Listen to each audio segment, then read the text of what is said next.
Okay, we're gonna open up the Water Sewer Commissioners meeting, November 2nd, 2021. It's at 6:15. President is calling here, Bob Josie and Bob Sullivan. So we're gonna start with the Systems Manager Water and Sewer Report.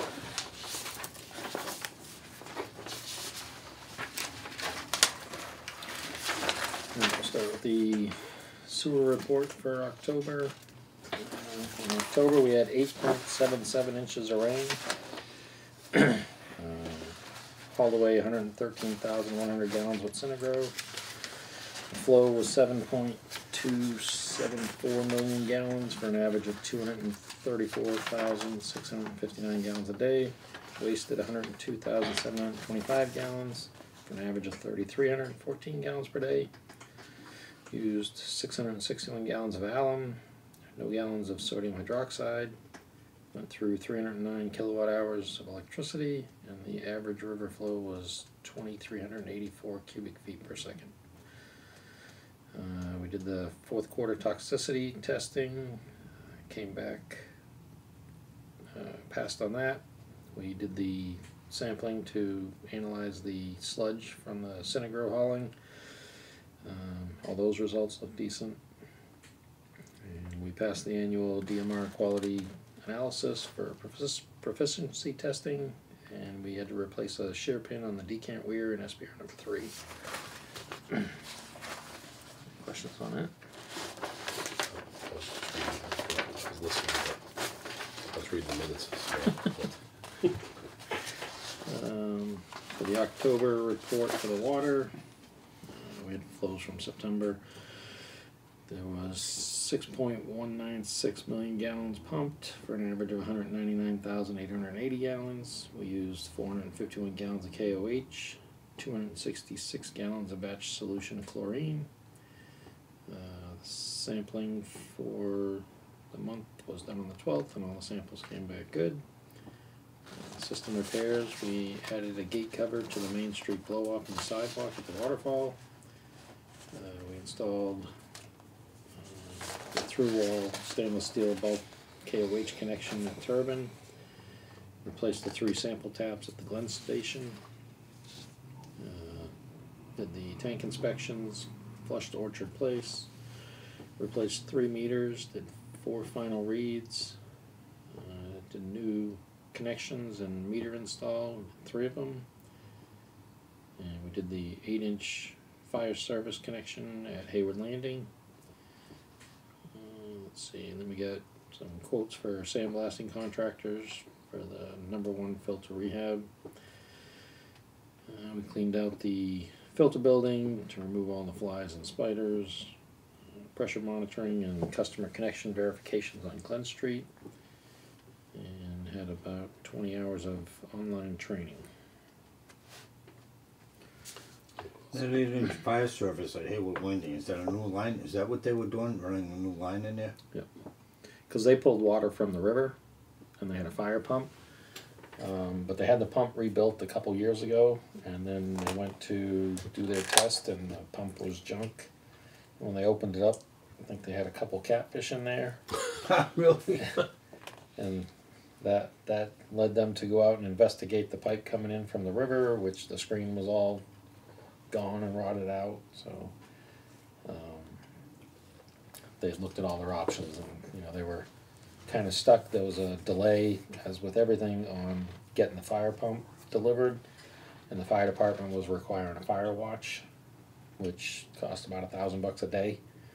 So for the long term, waiting for that fire pump was going to cost them a fortune. So they opted to do the connection into our main, because we got plenty of water right there for fire protection. So they tapped that there, and when we did it, we had them put a second valve, like they do a tap and sleeve, which is the valve right on the main, but I had them do a second valve like on the other side of the sidewalk, so when we do our main, all they have to do is put the T in and reconnect back to that line, and not add another valve out in the street, and that way it's off the road, and we're not depressurizing their whole system and everything else. We can just shut that valve, keep their line full, cut it, and reconnect it. So that's good. That should be good plan. Much better scenario.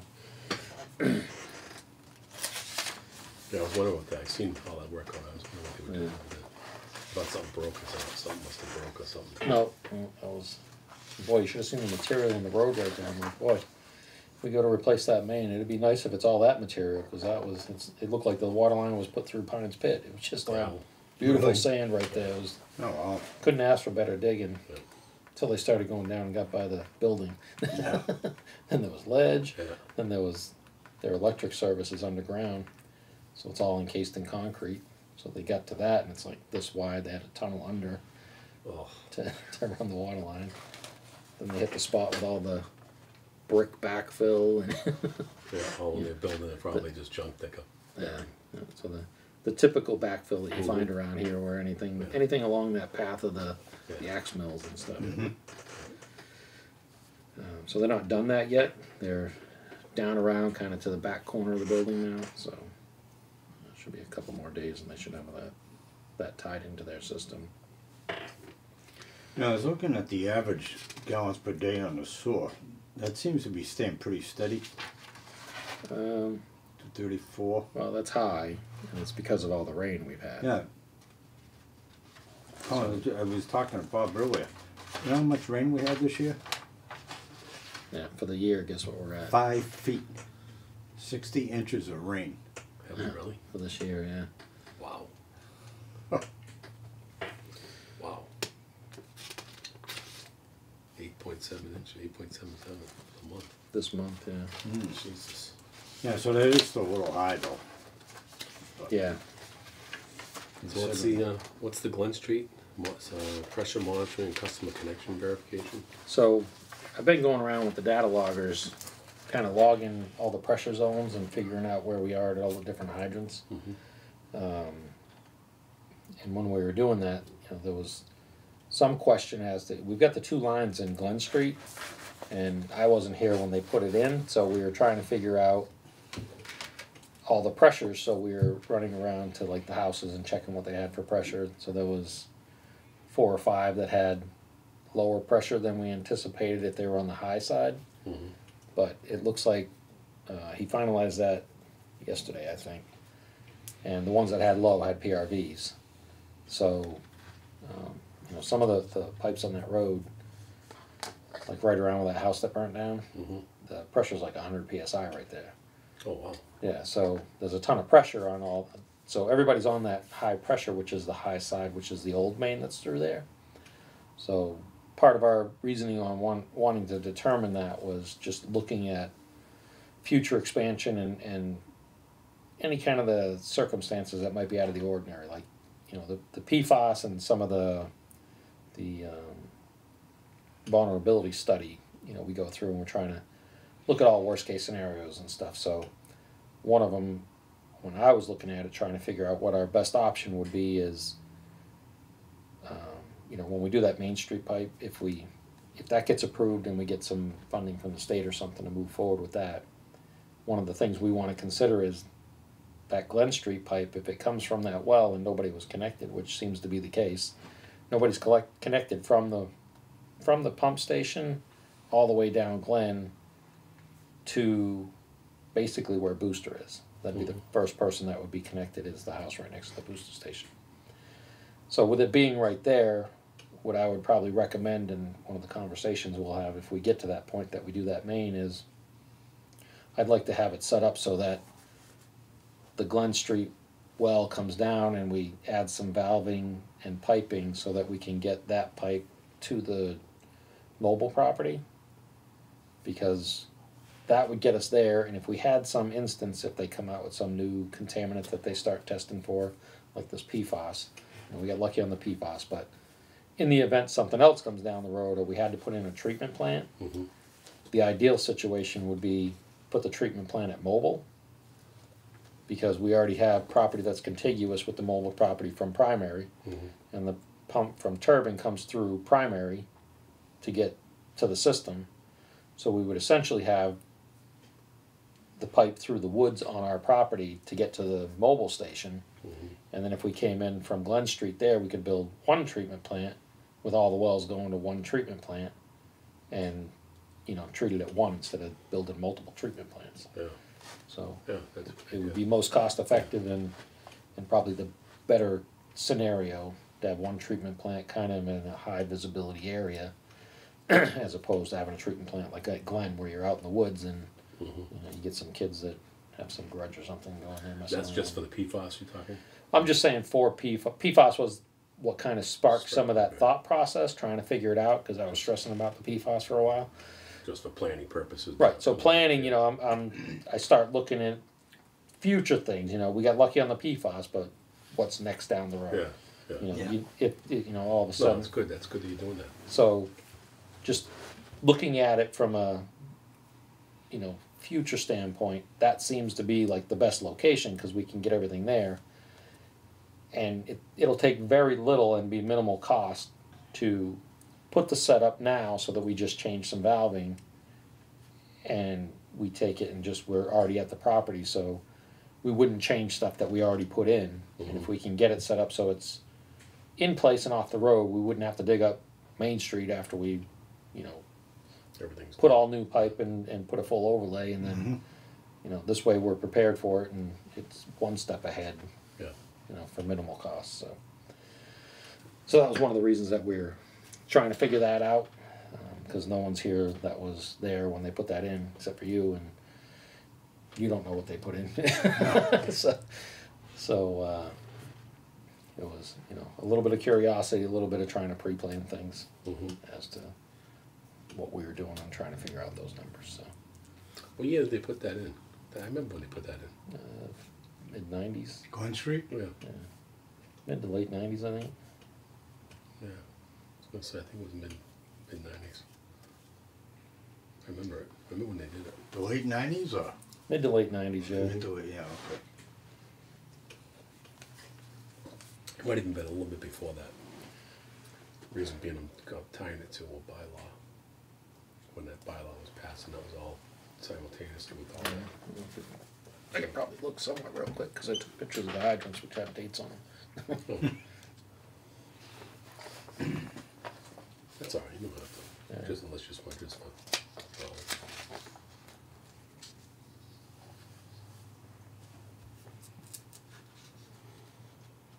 Just trying to figure out which ones are which.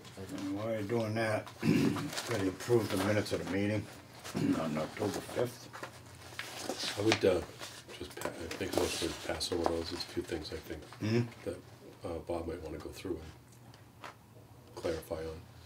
Okay. I don't know if you, I didn't look at it. yeah. So I make a motion, we just pass over those. On the, There's only On one the that you minutes. were here for, and Keith's not here, so I don't know if Yeah. you'd want Keith here too. This one was the one for October 5th, where Keith wasn't here, but there's Oh, just, that's the only one I see in here. Oh, I have to go to the last one, but Keith would have to be here for that. yeah. I wasn't here for that one, so. Now you wanna pass over this one? Yes, October 5th. please, thank you. So I'm gonna pass over the review of the approval of minutes of meeting for October 5th. And we're gonna pass over Mark and Debbie bill discussion. Okay, Yep. alright, so we'll go on to the project updates, Bob. I so heard you have some good news. yeah, so the Massworks Grant, we did get awarded a sizable grant there. I know it's already published to the public, so the information's been released. I don't know if they want to do any kind of news release or something within the town, but we applied for 4.5 and we got 3, so we got 3 million towards all the projects going on down here.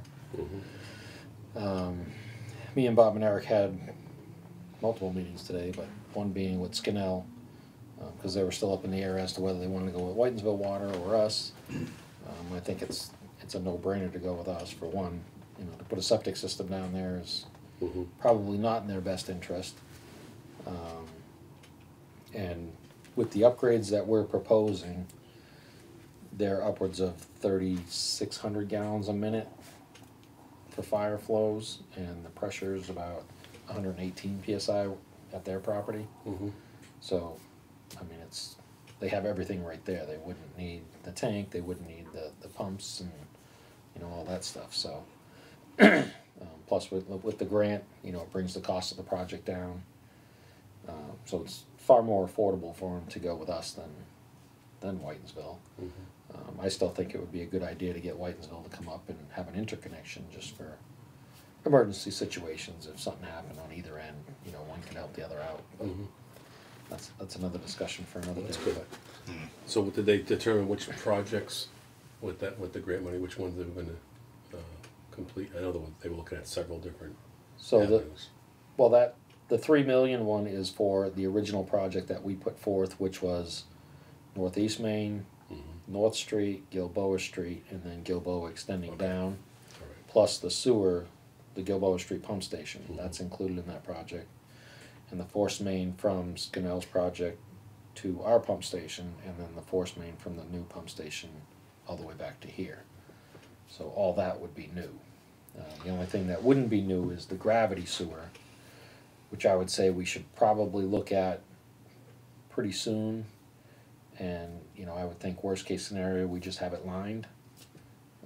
That way, that road's done, and when we do a full overlay, we're not ripping that up for anything else for a long time. So the gravity going down Gilboa to the pump station? Yeah. Okay. So there's, you know, it's not very long. You know, it's just that group of houses, and then it gravities back to that pump station. So. So what about any future, like on this side over here across the street? So. How would that work? Well, over here. Yeah. So everything from, I forget, Reed. Yeah. So from his house this way is all gravity this way anyway. Okay, so it's just that little strip thing between, so we'd either go So one way or it's a the section in between that. Excuse me. Okay. I think, and I was trying to look at that, and I've been calling everybody over the last week or so. I talked to them down the mill about setting up a meeting next week, so I'll go meet with them to discuss. Because if we're doing all this work, I mean, it'd be insane for them not to want to connect for fire protection and get rid of that fire pump and their reliance on the mud hole across the street. Because there's no telling what we'll do with that dam in the future. If we decide we want to eliminate that dam, then they have no fire protection.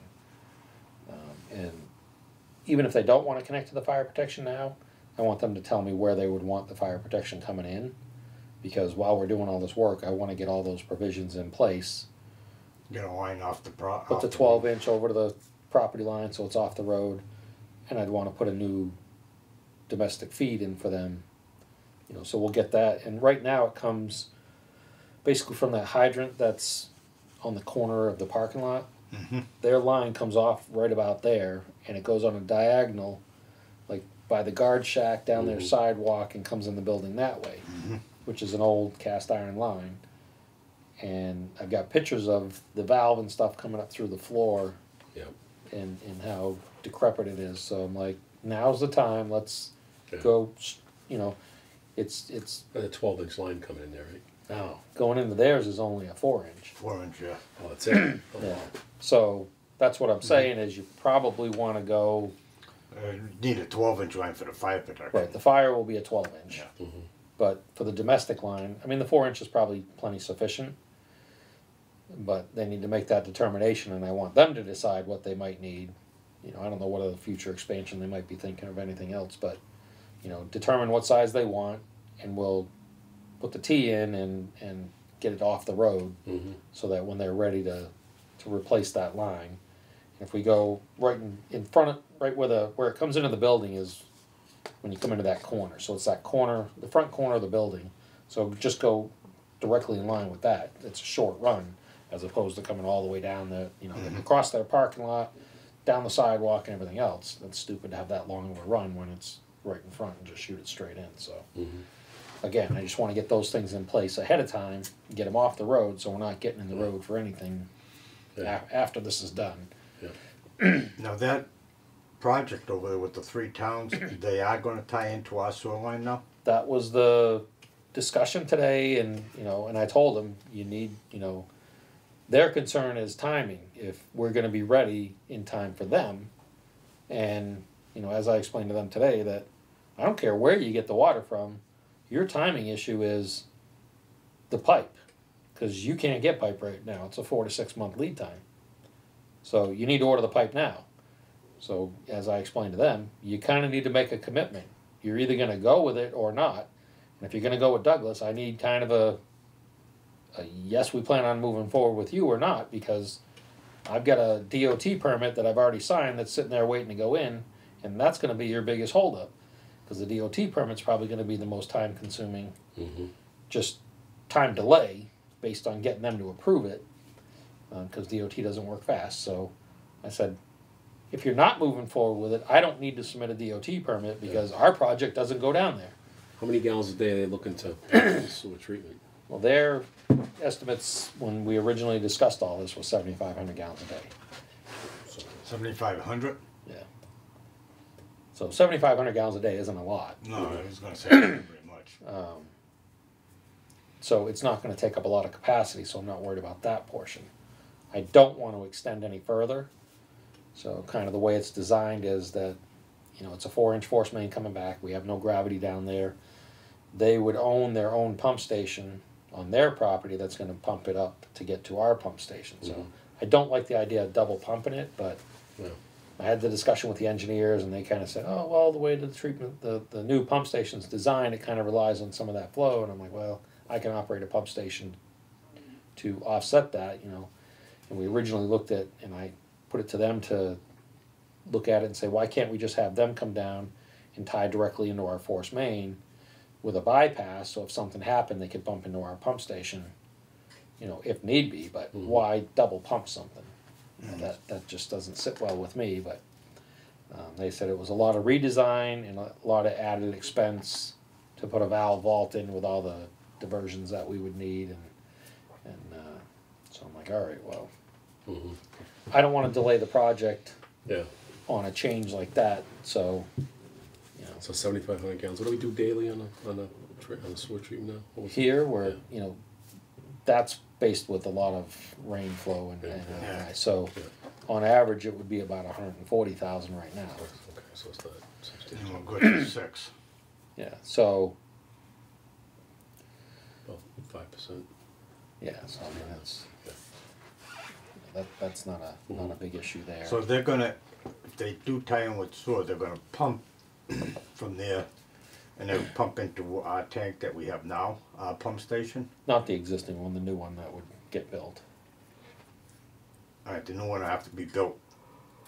Pretty much at the same time. At the All same that time. project's going to go out, bid out as one job, so you know it would all be tied together. And by the time they were up and running, the new pump station would be in over here. Yeah.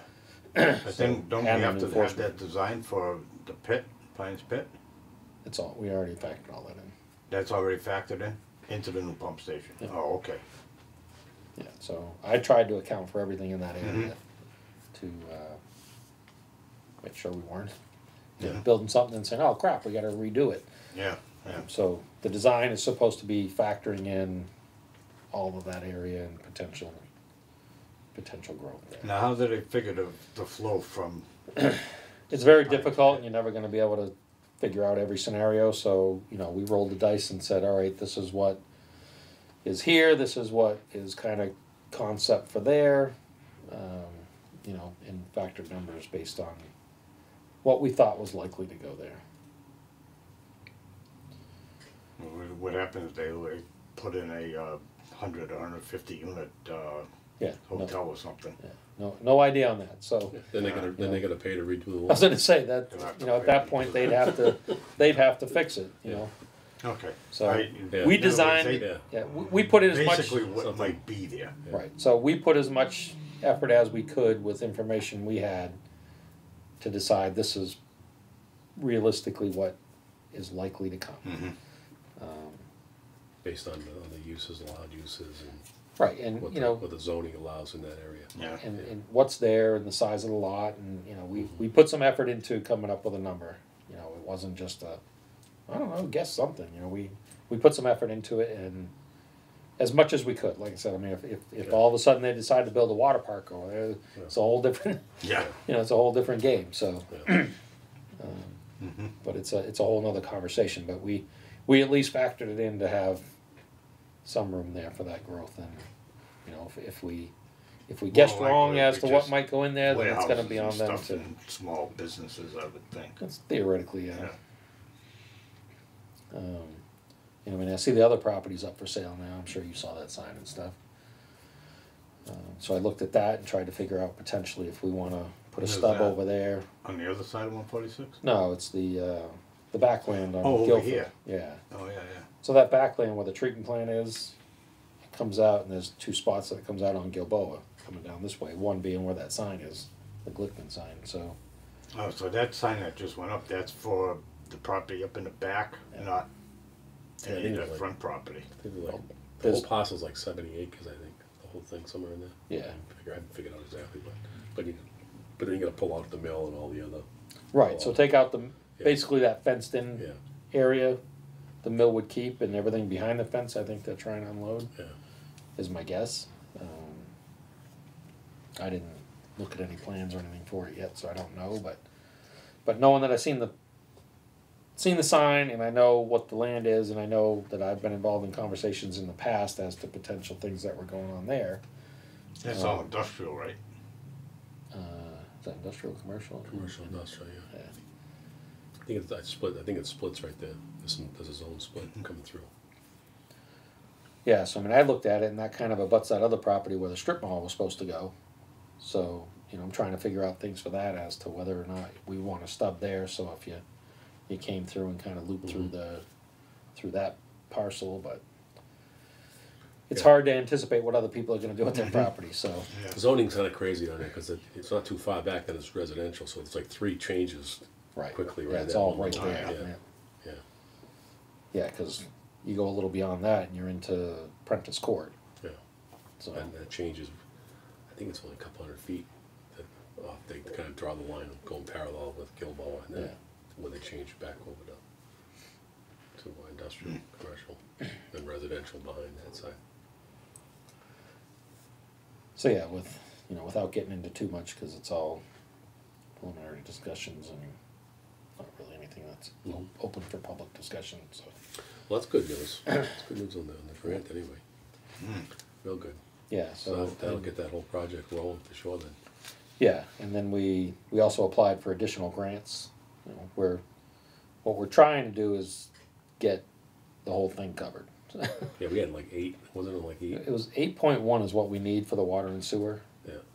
For all the upgrades that we looked at.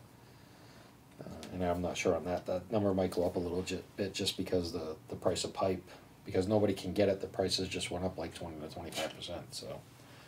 So that could screw us up a little bit. But, you know, there's been discussions over that during this, so we're trying to account for it. It's But 8.1 million, that's to go from Main Street.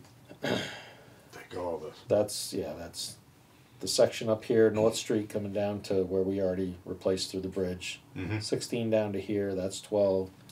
And then we would go 12 from the North Street intersection all the way down, and then all the way down to It'll be all 12. the Blackstone Valley Logistics, and then increasing the pipe on Northeast Main from Davis Street all the way up with 12-inch.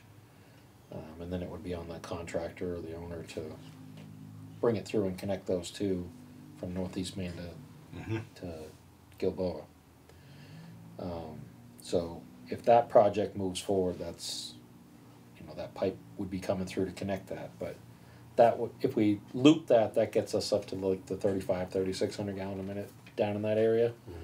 If that loop doesn't go in, we're at like 2,800 gallons a minute. So we still have sufficient fire flow to move forward with the Blackstone Valley Logistics project, even if the other project doesn't move forward. So it's still a viable project, and we've already got the grant money in. You know, we got $3 million, and it would be a matter of looking at it and saying, all right, that's to get that part done, so we could, if that other project doesn't move forward, but it looks positive that it will, we could eliminate the Northeast Main pipe until they decide if they're going to move forward, and then there's no need to upgrade that pipe if we're not coming down to supply that loop. So that could, if that one doesn't go forward, then we could potentially reduce the overall cost of the project and just focus on getting this section down here and down Gilboa done. So Good. That's good news.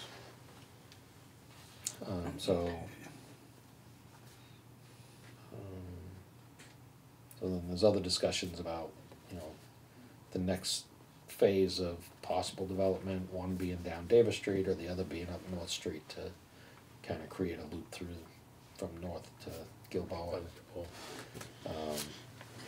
So there's been some discussions and some of the discussion today, and I know they're going to try to get out of spending any money that they don't have to spend, but you know, the first discussion was they had planned on putting a tank down on their property.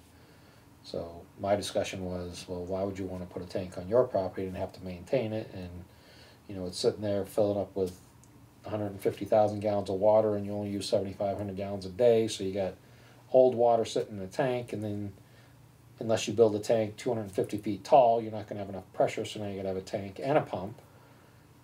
This is a much better scenario, and we already have a lot specifically designed for it.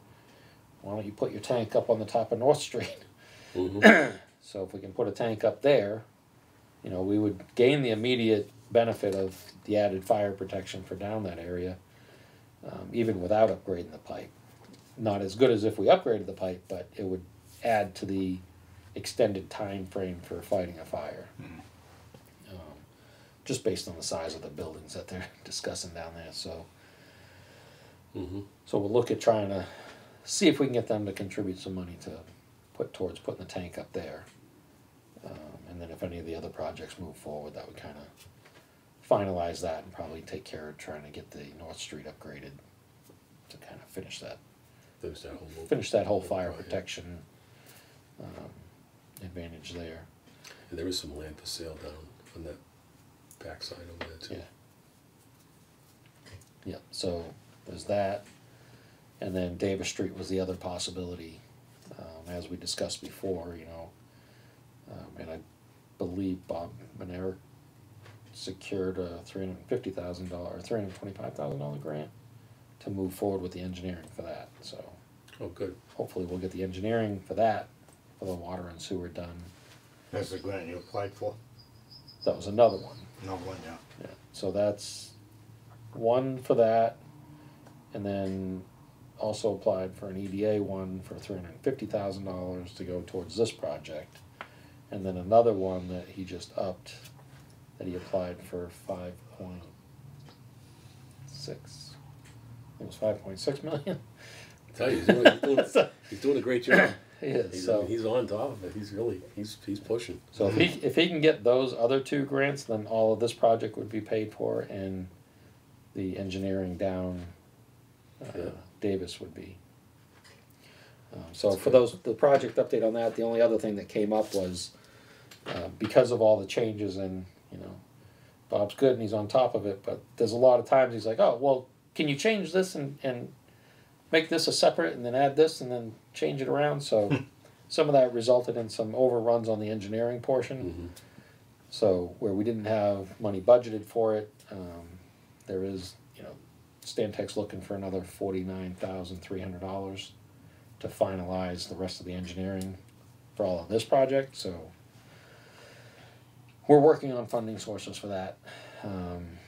But that's some of the discussions that were had today to try to figure that out. But that did come up this week on kind of an overrun on the engineering, and you know, some of that was based on the surveying delays, and we didn't hire the surveyors. It came through another way because, like I said, we didn't budget some of these things, and it was kind of a... So was that, it's too late for the warrant articles, right? Because they closed them. Yeah. Yeah. And that was a problem. It came in after The warrant all closed. that, so I couldn't even put an article in to try to help out. come up with the funding. Yeah. I mean, we have a couple ways to skin it, so... Yeah, I was just thinking of a couple, but we can talk. Yeah, so... Yeah. I mean, me and Bob have already discussed some possibilities there, so one way or another we'll come up with a way to get it done, but I just wanted to throw that out there because it just came up, so just so you guys are aware, there's another $49,300 out of that's got to come from somewhere, but Yeah. Well, I don't mind spending money like that when you're getting. Well, You yeah. can see the light Right. in the tunnel. Right. There's a lot of improvements, a lot of grant money I coming mean, in. if we didn't move forward on the stuff that we did, then these projects would be dead. So it's good that we moved forward and got things done. You know, we pulled off a year's worth of engineering in about 4 or 5 months. So it was a tough one to pull off, but luckily we were at the right position right now, so. Mhm. Good. Very good news. Yeah. All right, gonna move on to the job descriptions, which I pretty much read over. So how did you wanna proceed with that? I would, I don't think we need a motion on it. I think it's just a consensus that everything's good with the descriptions, and then on the substance, I think there was a few Right, so things. some grammatical stuff I'll go through and do another grammar check before I forward it to Matt. Matt, and then Matt can Let go through it. Matt go Yeah, through. that's the one that's gonna have to finalize this anyways. Right, he's the one that he'll go through and look at the legalities and the format, and Yeah, we have to provide him the substance, Right. obviously. Right, so we'll give him Yeah. what we have here and then let him make his recommendations or requirements for changes. Mhm. And then he's gotta send it to town council to make sure Right. everything meets all the legal requirements, and then we'll take the next steps. We have what, 3 job descriptions in there, right? 3 here, yep. Yep, okay. All right, so I guess we got the okay to, So it's consensus to Yep. do the grammar check and move forward with those 3? Mhm. All right, I will do that.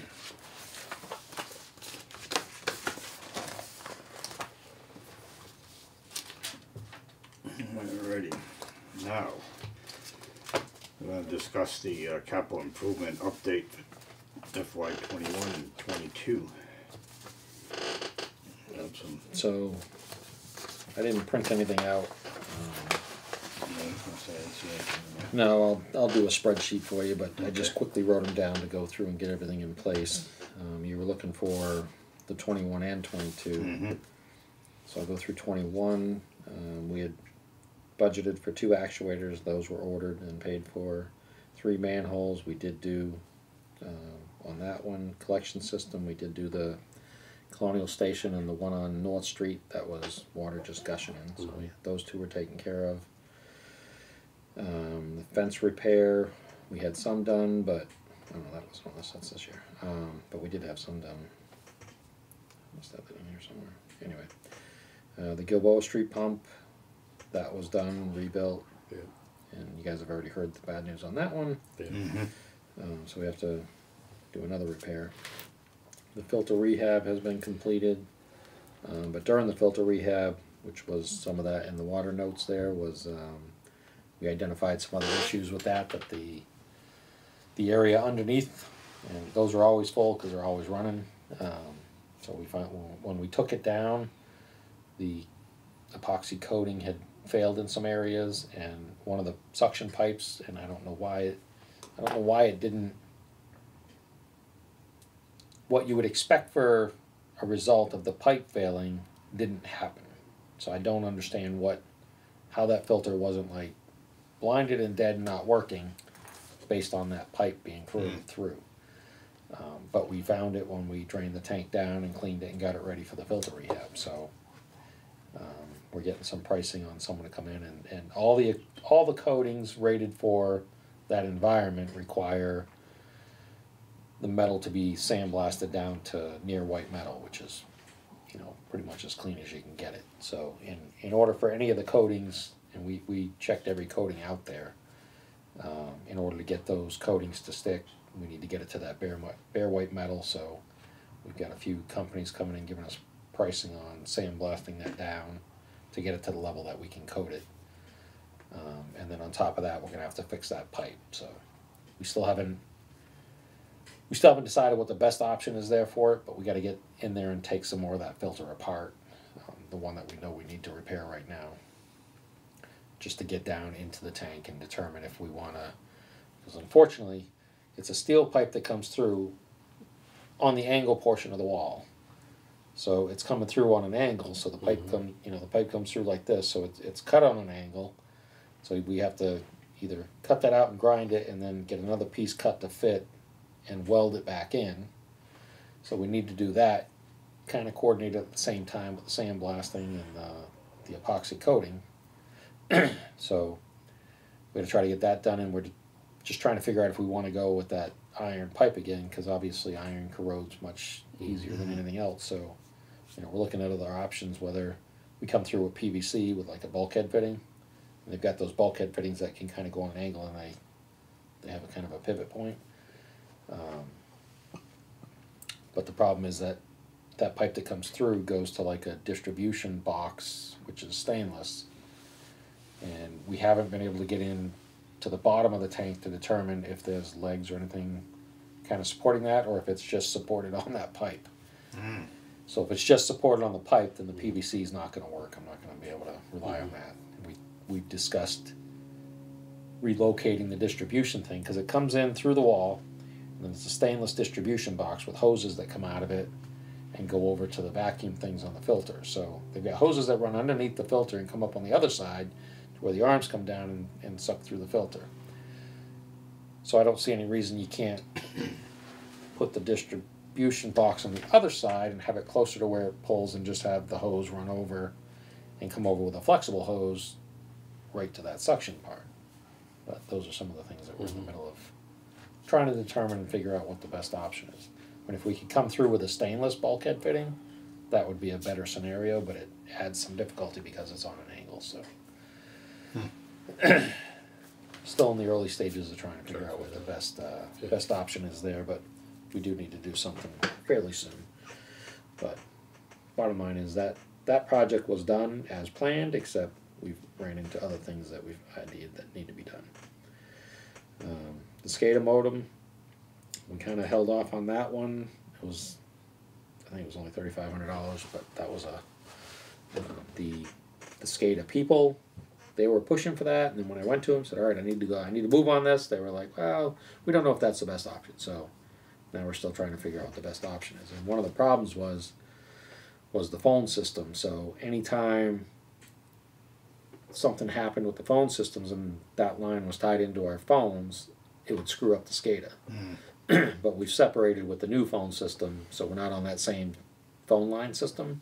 So that's kind of separated now. So it's still not the best scenario, but it's improved the issues we were having. So we're still going to try to figure out if we need to make a change now, or if there's a better scenario than the modem, or the SCADA modem. So, but that hasn't been finalized yet either. So that's about the only one that we didn't do. We did some. Was there anything in the FY21? Was there anything carried over into the 22 that wasn't done into the 20 in the FY21 for projects? Not that I know of. Okay, I don't have it in front of me. So I'm just wondering. Nothing got carried over. I don't think. I'll have to go through it with, because I want to put it on a spreadsheet. So I can load it right in, and it'll carry over year to year, and I can see. Yeah. It's a lot easier to track and when you're doing the budget. Yeah. So the vulnerability study got done, the Cemetery Street project got done, and the generator for primary was ordered.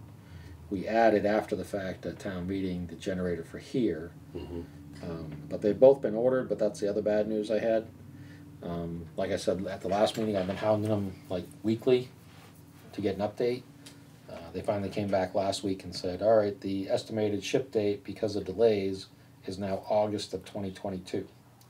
For the generator? Yeah. So So I'm like, what the? So I got right on the phone and kind of went up one side, down the other, and I said, I can't have that for here. So the August date was for the primary generator, which I can get by without if I have to.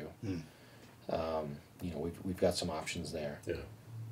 This one I can't wait. So they said this one was scheduled for April, which is in my mind is still too long. Right, yeah. But you know, we ordered that generator as soon as we got the funding approved. It was ordered. But with all the COVID stuff and everybody with their chips and whatever crap, so the delays. So they're saying April. So I'm trying to look at an alternative. But when I went through all the numbers, you know, we've been rolling the dice, and of course it had to be the stormiest year we've had yet. So I've got half the sleep I should have got this year. But I thank you every time I said, "Oh," Bob's probably going, "Oh boy." Yep. Every time we get a storm come, we watch the news, I'll be going, And my wife, and my wife had, you know, and she hasn't figured it out yet, but, you know, all throughout the night while I'm on my phone checking, who are you texting, you know, at 2 o'clock in the morning? I'm like, nobody, I'm checking to see if the plant's got power. But, Anyway, anyway, we're lucky we haven't lost power. we've been very lucky, but like I said, if we went back to what we would have did if we weren't trying to roll the dice, we'd be at $180,000 that we would have spent on having a standby sit here. So, you know, having a standby sit here, we would have spent $180,000 to have something sit here that, you know, luckily we haven't needed yet. Yeah. So it would have been $180,000 for an insurance policy. But, so, but I think we're really pushing it. So I've got to come up with something for the interim here in between. Just so. especially the winter time. That's what I mean. We're coming into winter. You know, we get an ice storm or, you know, whatever. I mean, I think hurricane season, winter's right. You know. yeah, I mean, we kind of got through the hurricane season, which was scary enough, and you know, with all the storms that came through and high wind storms, and you know, it's just nightmares. I mean, as he'll attest to, just this last storm. I mean, half the state was out of power, and you know, we lucked out, and some of them were out for a week. So, I've got to come up with something. My initial thought is I'm gonna try to get LaFleur out here to disconnect the wiring from that and have it come out, and I'm not sure how we would have to do it. I mean, with the voltage and the amperage that's going to come through, it's going to have to be a lug system or something. So I want them to get it set up so that it's at least ready. So if I could pull a portable in here, it's just a matter of plugging the wires in and getting it going. And then I'll work on coming up with something, an agreement with someone. You know, whether we spend a few $1,000s, have an agreement in place to say, all right, you will provide us one, you know, within so much time, and for that we're going to give you so much money just to have that on standby for us if necessary. So I got to come up with something like that because, like I said, it's $10,000 to $15,000 a month to let it sit there. And I bet you. I mean, a lot of companies will do that with the portable power. Yeah, I just got to get something in place with them. We had no concept whatsoever that it was going to be this long. You know, I mean, it'll be 2 years by the time we get to there. I can't run that risk that long. So that's where we stand with the 21s. It's maybe a rough winter. So far, we've been lucky. Yeah. So 22, it was 2 more actuators. Those were done. The 3 manholes I have on hold, and the collection system repairs I have on hold, just because of the I&I study. Oh, that was the other thing I didn't have over here. So the I&I study, we've done a portion of that. We had more budgeted this time to kind of counter that, but that number still isn't sufficient for the next phase, but we can't really get the total number for that until we finish the first phase. So I'm just waiting for them to give me numbers and a timeline on that. On the 2020, on the FY22, I was primarily just looking for, I think it was 277,000. No, 252.5. 252.5. Yeah, so I've got all that right here. Okay. So then I can plug all that in. Yeah, so it was the 2 actuators, which is done. Like I said, the 3 manholes and the collection system repair. I'm holding off on those fence repairs. We did some last year, but we have a lot more this year because we had another tree come down over here, another tree down in the back. So 2 more sections of this one. A couple more trees came down at primary after those repairs. So we've got more repairs at primary, and we have some, obviously, the Colonial Station, and there's some over at Glen that we need to do too. So we've got the 2 fence repair sections in here. We haven't done those yet, but you know, with all these storms, I'm like, probably better to wait a few more minutes, wait a little longer to determine where we're going to end up. And we do have on the books the tree company to come in and take care of a couple more areas that we're concerned about. We did take some down at primary, so there's a little less concern there, but there's a little more that we still need to do. I was going to suggest that if we put a little extra in the budget, we do just put A little every year. yeah. tree removal. Yeah, and I'm figuring once we get this initial stuff, and I mean, I went out and cut down a bunch of trees, but we have them coming out. We had them come out. You know, we did 2 different sections already that we've had them come in. We're going to do 1 more day of that. Then I figure just maybe budget 1 day a year. You know, we'll base it on whatever John's rate is for having them come out for a day, and just 1 day a year we'll have them come out for 1 day and just Trim everything, cut get the stuff that we think is the Think most that'll be risk. enough one day. One day it should. Once we get this initial stuff done, and plus the stuff that National Grid did, I think one day a year should keep us in a good.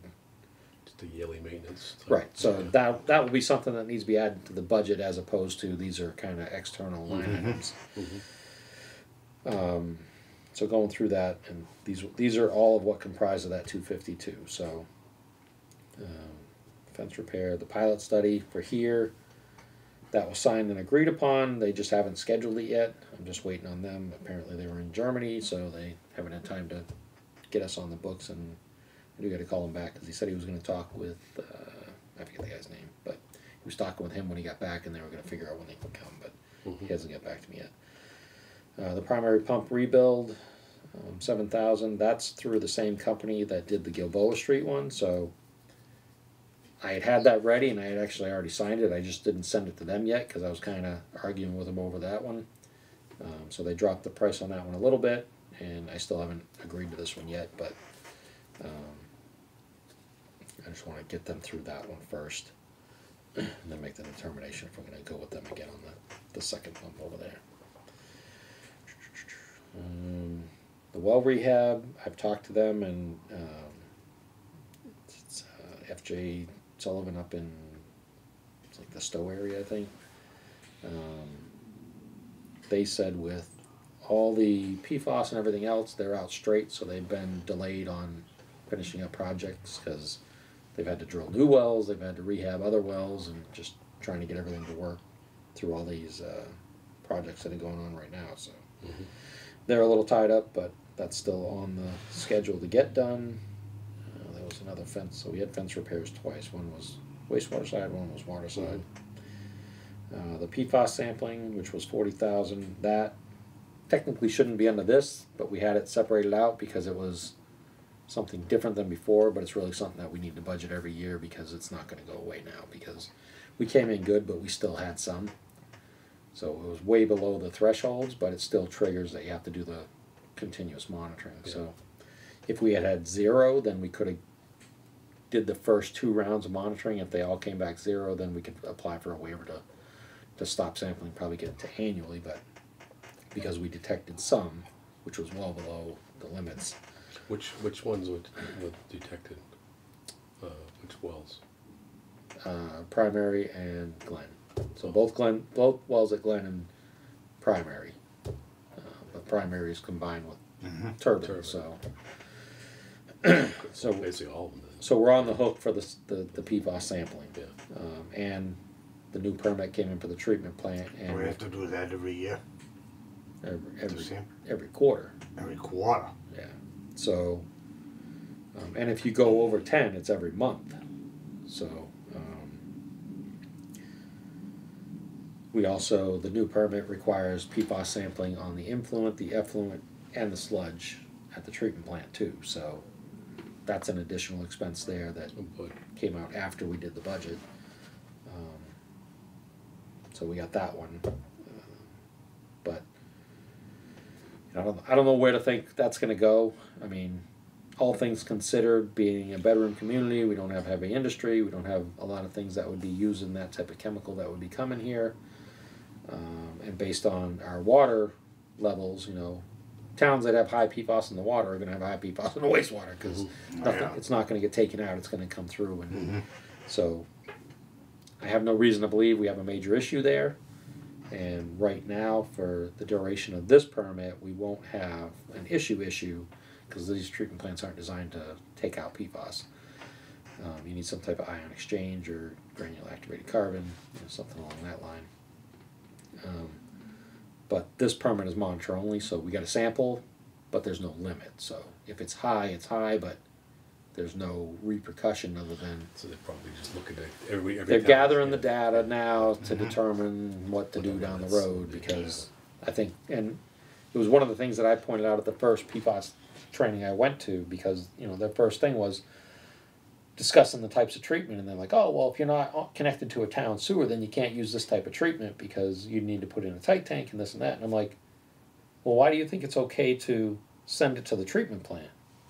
Oh, well, it's a municipally owned treatment plant. I'm like, okay, but there's like no treatment plants in Massachusetts that have the technology that is designed to remove what you need to remove. So all you're doing is taking it, sending it to us, and then we're sending it down the river. So there's a plume of PFAS going down the river if you're sending it to us.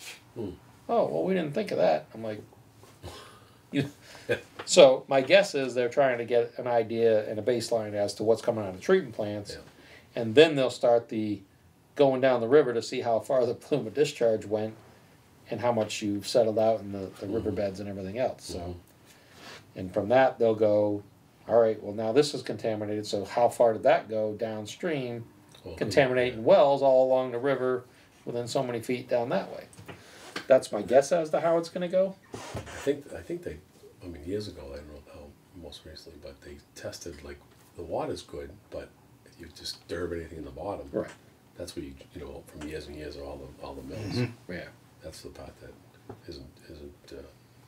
So I mean, we're in decent shape here because you didn't really have a lot going up here. I mean, you did have all the axe mill along this river, so you probably get a lot of iron and I'm not sure what they use for the oxides in some of their stuff, but if they had aluminum, you might have more aluminum content in the river. But from beyond the axe mill, there wasn't a lot of industry or anything. This is all, Right, yeah. you know, drainage water and spring fed. So, so Douglas shouldn't be in too bad a shape, you know, from that standpoint. So beyond that, the PFAS sampling, like I said, that was 40,000 out of that 252. That should really go into the operating budget as opposed to a capital outside of operating, because that's going to be a continuous operating expense. The portable generator set, that was scheduled for this year's budget. Again, so I budgeted 33,000 originally because that's the price I got 2 years ago when we initially started discussing a portable generator. So the quotes I got this time were 55 to 85. So we had 33 in the 21 and 22. and 22. Okay. If it was 21, I may have been able to pull it off. Okay. But now the prices have all gone up, and of course the prices went up because they're not available. So supply and demand, everybody's paying more. So I've got to look at that, and I'm seeing if What do we have budgeted in? There was I don't have my folder with me, so I apologize for that, but not prepared for that. But didn't we budget for a portable in the 21? no, we budgeted for the primary generator. Oh, primary. That's right. Primary, yeah. Yes, that's right. Yeah. So that, like I said, that was ordered. No, yeah. Yes, that's okay. Sorry about that. So originally I had them both in there, and then we said, well, let's get the primary because that's the immediate need. We'll put the portable off till next year, which made sense at the time. Right, yeah. But unfortunately, nobody expected what happened. So Right. Yep. If that portable is going to be for all. it's Right. kind of a multitude. I mean, originally it was, you know, the main purpose is for booster because we have no way to get water up there without if we have a power outage. So we need a portable. I think I have access to a portable that'll run that if we really get in a bind. So I think we're okay for that for right now. So I think we should probably either wait and see if it gets better, or, I mean, so that generator, the initial thought was it was booster, Gilboa Street, but the design for Gilboa Street included a on-site generator, so there'll be one there. I'm still going to set it up with a connect for a portable, so in the event that failed, whatever major catastrophe goes on, we would When have that to gets built, it'll have its own. Yes, but I'm also getting it set up for a plug for a portable. If something happened to that generator and we had some major catastrophic event, we'd be able to pull a portable up there and get it up. Yeah. Just kind of a backup to the backup. But my thought is I only want one portable. I don't want to have multiple. Right. You know, Dudley's got like 7 of them. I'm like, you know. Buy one good one and Yeah, whatever so- it's going to be designed for. And So, like I said, I think I have access to one that I can run booster with if I have to. The other station would have been Gilboa Street, which again, we already determined we're going to get a new one there. So that kind of alleviates some of that issue there. So we're really only concerned about booster. And it would also provide the power for a turbine, which if I can get the primary generator in place, then turbine's not as big of a priority again. We've never had standby for primary. They used to have that old engine that was connected to the shaft to drive the pump, but we couldn't really use that because with that running, we didn't have any controls over the chemicals and the treatment and everything else. So we didn't have the ability to run that anyway. So it was really for those 3 stations is the portable. And if we've got that one covered and this isn't as difficult to get to do booster if we needed to. Too bad we couldn't have like, I mean, because you think about the chances of something happening is slim, but they still have to have protection in place. Like, I know you said like that they had 7, so it's bad that like you can have like 3 or 4 towns. Well, we do. Have a few that cut, that way, because the chances of this town not having power and this town not having power probably Yeah, it's slim. not too good. So Right. So you could kind of, okay, everybody pulls their money, get what we need, and then just have a central location where we need them, we can get them. right. So there is that. Oh, there is. Oh, good. It's called Warren, but we're not a member of Warren yet. No. So it's one of the things that we need to have a discussion as to, do we want to join Warren? So what that is we give a list of all the stuff that we have, and we assign a value to it. And so the only downfall with it is you have to have it in place, and you have to have the agreements in place as part of the Warren group. Yeah. I forget what the Warren stands for, but anyway, it's to respond to emergencies. But you kind of set a rate, and you would say, all right, it's $1,000 a day for this generator. So in the event that we need it, they would bill us at that rate. So in the event that it's declared a state of emergency, and FEMA comes in and subsidizes paying for that, you submit those bills to FEMA and they pay for it. But you have to have it in place where you're going to pay for it if you need it, even if there's not a declared emergency, so you got to pay for it. I think the initial thought... So it's obviously an annual fee to belong to that? I don't think so. No, it's just like I said, you've got to go through and list everything you have and what's available, even manpower or whatever. So if there's some catastrophic event, we can send people over or whatever. So we just kind of need to, that's not a decision I want to make on my own. You guys are kind of in charge of the department. I don't want to be saying, well, yeah, we're short-staffed, and I sent all our staff over to Right, yeah. to Auburn. Yeah, if we do anything like that in the near future, well, it's immediately. Exactly. But So it's one of the reasons I didn't go forward with signing up yet, because I don't want to have it out there and then have something happen and us say, yeah, we can't afford to turn we can't afford to give you anything. Yeah, you have to be all in on it. Exactly. Yeah. So I didn't move that direction yet. It is it's on my list of things that I was going to discuss with you, and I think we should join it. I just don't think we're at that point yet. And I think once we get some of these other things in place, we'll be in a better position to be in that. Okay. I mean, and another option is like Greenfield did it not too long ago. They actually borrowed our pressure relief valve because they had they were doing something, putting some new stuff in. Well, they shut down one of their tanks, and I don't know if they didn't know what they were doing on the operation end, but they blew up lines all over town. Oh boy. So they had like 18 water main breaks. Oh boy. So while they were doing this, they're like, what the heck? We need something. So they put a thing out on one of the groups that I'm in. And, they sent out a thing saying, hey, does anybody have anything that can help in this scenario? So I said, well, this is what you need. Because they were actually looking for pressure reducing valves. And I'm like, that's not what you want. You want a pressure relief valve, and you want to hook them up on your hydrants. You set your pressure. That way you run your pumps, and you just turn it on, and any excess pressure blows off and just goes underground. You waste some water, but you don't blow up lines. Yeah. So, the thing that they posted on there, I'm like, that's not the device you want. That's a whole different animal, and it's to separate pressure zones, not do what you're trying to do. So there was conversations, and it was just, all the people that belonged to that group kind of all threw in their 2 cents.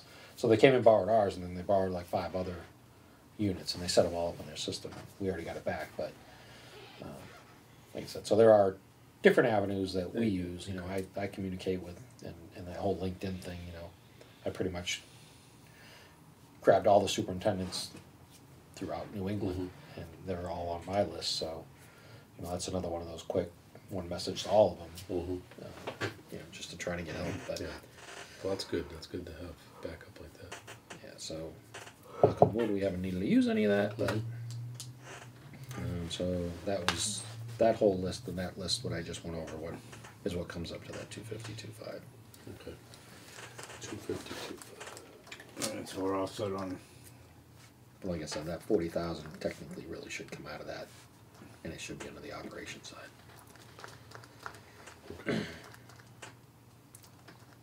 So I'm all set with that. If you Yeah, that was good. Just Yeah, wanted to get one some question or questions.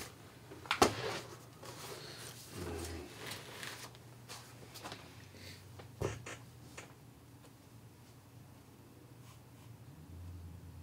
I think we pretty much covered the goal Anybody got objectives and any all the other- other and all the discussions really. Yeah. discussion topics.